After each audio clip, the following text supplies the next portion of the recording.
As you can see, I have my new smoker that I got for Christmas here. We're going to take it out of the box, open it up and show it to you, and show you how we're going to season it. I went with an electric smoker from Masterbuilt, the Sportsmans Elite. It was on sale and got a good deal for it.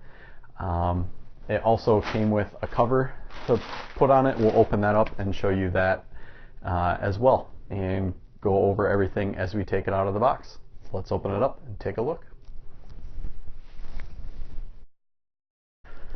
Alright, as you can see on the back of the box, it just has a picture of what the smoker looks like, goes through what all the different parts and components on the inside are.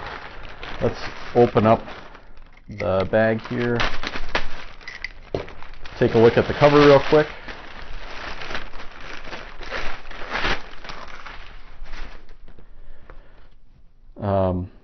Cover looks like it's a black plastic cover. It feels a little thin, but for being free, we'll take that to start. Can always get a little heavier duty one later on. Take it out of the box real quick and show it to you guys. Comes with, just basically says what it is. Has a little Masterbuilt logo on there. Does feel fairly thin plastic. I don't know that I would trust this to hold up to a whole lot, but I think it'll get us through to get started. So we'll put that off to the side to start.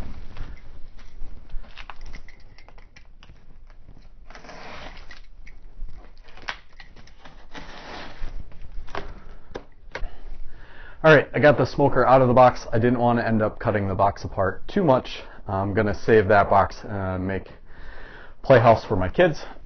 So let's go ahead, we'll take some of this plastic off and take a little bit closer look.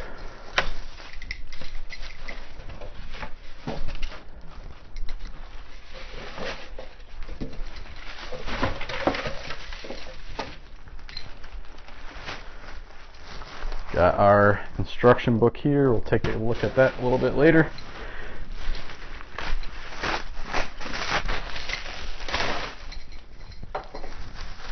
Seems to have a good amount of padding and everything on there to protect it and shipping and everything.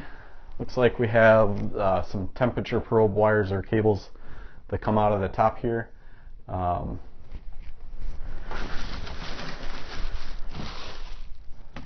latch was open, so we'll open it up. Looks like everything inside is still wrapped up. Some zip ties on there, we'll have to cut those off, but we'll take everything out here in a second. Alright, well, we got everything out of the smoker. Took all the grates out. There were the couple of pans, the pans for the smoke wood. Looks like a tray and another pan. If I were to do electrical unit that goes on top that hooks into these cables, and a couple of screws that attaches that to the back. If I had to take this out again, or if I was going to advise anybody taking it apart, as you could tell, everything was taped in there really well. I would have started with just the top rack, and it was zip tied. The racks were zip tied in, and then there were things taped to those racks. I would have started by taking the top rack off first and kind of working my way down there.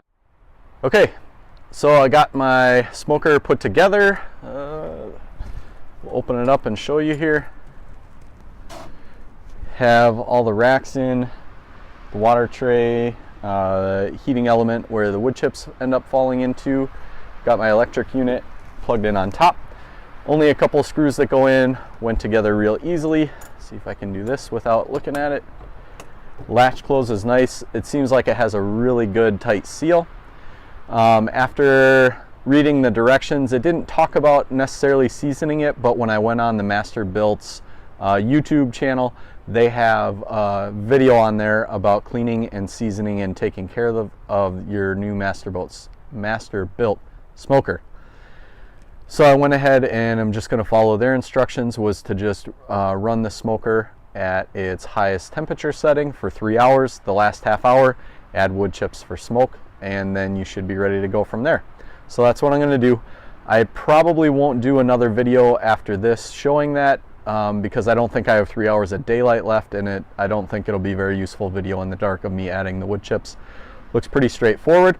Hopefully in the next video I will be smoking some wild game for you guys. Hope you enjoyed this video, and we'll see you next time.